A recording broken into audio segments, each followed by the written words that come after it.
Il fait noir. La chaleur régnante est aussi lourde que la pression de l'air sur mon corps. Les draps neigeux me collent à la peau, et les seules humidifications présentes sont ma sueur et les chaudes larmes qui coulent le long de mes tempes.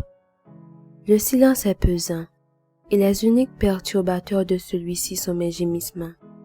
Je suis le seul signe de vie, ou presque, dans cette chambre, et même inconfortable, je suis tranquille, loin de ces mouvements infernaux, loin de cette flamme pressurante qu'est la lumière du jour, et surtout, loin de ce monstre, celui-là même qui me terrasse, qui me ronge, qui me tue à petit feu.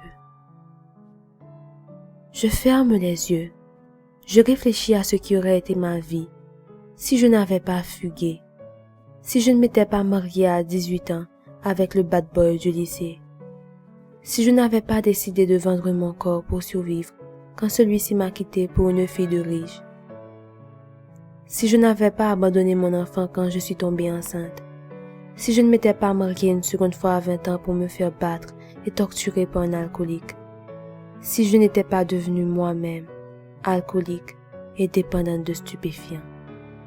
Et d'un coup, j'ouvre les yeux. Il est à nouveau là. Oui, je la sens. Cette douleur dans la poitrine et ce vide dans tout le corps. Oui, je le sens. Ce monstre qui me paralyse de l'intérieur.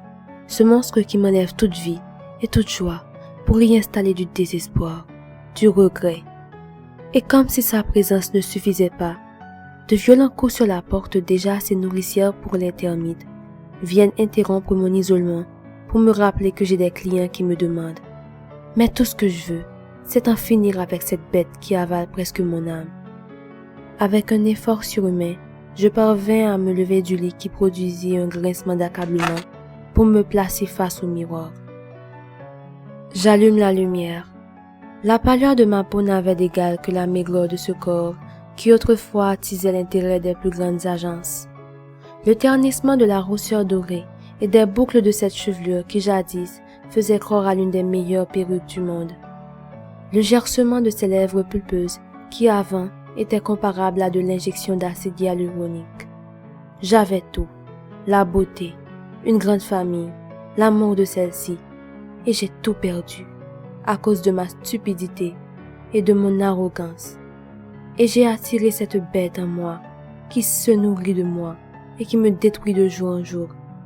Elle aspire toute l'eau, toute l'énergie vitale qui me reste. Et je n'ai qu'une seule envie, c'est de m'en débarrasser pour que je sois enfin libérée de ce cauchemar. Je n'ai pas du tout envie d'aller rencontrer ses clients, et encore moins de leur donner ce pourquoi ils sont venus. Ils sont tous des porcs. Ces bandes de vieillards adorent voir le visage innocent d'une jeunette de 21 ans, mais qui en a l'air d'en avoir 14 pleurer sous leurs étreintes. Je n'ai plus envie de me battre pour quelque chose qui n'est déjà plus. Il n'y a plus une once de vie en moi. Alors, autant en finir. J'attrape un papier et je me mets à écrire. Maman, papa, j'ai merdé. J'ai merdé en venant au monde. J'ai merdé en grandissant. Et j'ai merdé en vous faisant honte devant tout le monde. Vous qui me félicitiez à mes moindres prouesses, comme par exemple le jour où j'ai réussi à cuire des linguines correctement, ou la fois où j'ai été le capitaine de l'équipe de cheerleader du lycée. Au lieu de vous remercier en devenant une légende comme je me l'étais promis étant petite, j'ai été ingrate et j'ai détruit tout ce que vous aviez mis du temps à construire. De bons parents comme vous ne méritiez pas une fille comme moi, mais je tiens à vous le dire, je vous aime. Et vous, Lauren, Daniel et Chloé, mes meilleures amies, celles qui ont toujours été là pour moi et dont je me suis éloignée à cause de mon ego ridicule. Je m'excuse du fond du cœur que je ne possédais pas à l'époque. J'espère que vous arriverez à me pardonner un jour. Mais j'ai un dernier service à vous demander à tous.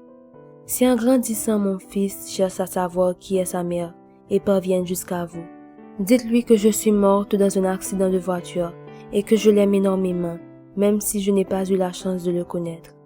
Toi, Logan, le seul homme qui m'ait vraiment aimé, qui m'ait toujours chéri, mais que j'ai laissé tomber pour un autre. Sache que j'ai eu la monnaie de ma pièce. Et j'espère réellement que tu es heureux à l'université de Harvard, dans lequel tu as toujours voulu y aller. Je t'aime. et dis-toi que c'est une chance qu'on n'a pas été plus loin. Tu mérites amplement mieux que moi. Adieu.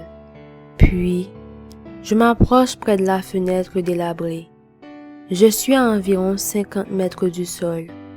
Le choc devrait suffire pour en finir instantanément. Adieu, misérable bête qui me ronge. Là où je serai, tu n'auras plus l'occasion de me faire quoi que ce soit. J'inspire une dernière fois et je me lâche. Dans l'air, je me sens enfin libérée, enfin légère. C'est la meilleure décision que j'ai pu prendre de toute ma vie.